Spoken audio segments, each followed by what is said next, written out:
Now, for the next disease condition or medical condition in children that will term an emergency is what is known as a Bowel Ischemia.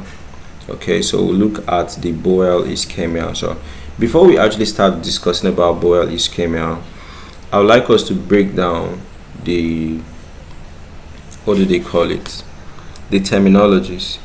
So bowel simply means anything intestines, right? Then ischemia just simply means the blood supply to a particular structure is cut off. So if the blood supply to a particular structure is cut off, you can have a lot of complications. Okay, tissues are not receiving nutrients, tissues are not receiving oxygen adequately. So it could also even lead to the death of these tissues. Okay, so hey, what's up, bro? What's up? Somebody's commenting. What's up? So it's also known as intestinal ischemia or mesenteric ischemia. It's a life-threatening condition. This is when the blood that is flowing to the intestine is reduced or blocked completely. So it will lead to what? The tissue is receiving low oxygen. That's tissue hypoxia. It could lead to necrosis. That's death of the tissues. Okay.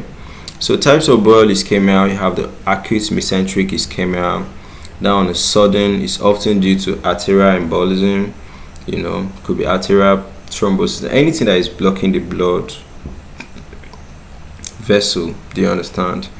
Then sometimes it's due to hypoperfusion. So sometimes the blood vessel is not blocked, but the blood flowing through the blood vessel is reduced. Okay. They also have the chronic mesenteric ischemia. It's just like that one, but it has stayed for a long time. It occurred gradually. Do you understand?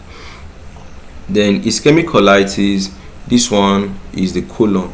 Okay, so the colon is becoming inflamed because blood reaching it is actually reduced. Okay, the clinical features is you have sudden severe abdominal pains, nausea, vomiting, and diarrhea. Okay, then the peritoneum could get inflamed. If it is infection, it can get into the bloodstream, causing sepsis and shock. Then if you eat food, there's pain. That's what they call the postprandial pain. Then ischemic colitis, you have crampy pains, you have hematochezia, you can be defecating, and there's blood in your feces. All right. So diagnosis is you do laboratory investigations, like trying to check out for white blood cells. Then you do imaging like CT angiography, colonoscopy, then plain X-rays, just to pick up. So you actually immediately resuscitate. Okay. Then sometimes there's a risk of blood coagulating, so you quickly give anticoagulants like heparin.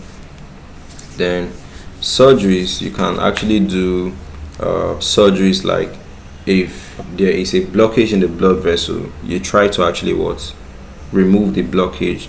So such of those surgeries, they call them embolectomy. Okay, then also the thrombectomy. So embolectomy could be anything blocking the blood vessel. It mustn't be a blood clot, right? But thrombectomy is actually done to remove blood clots.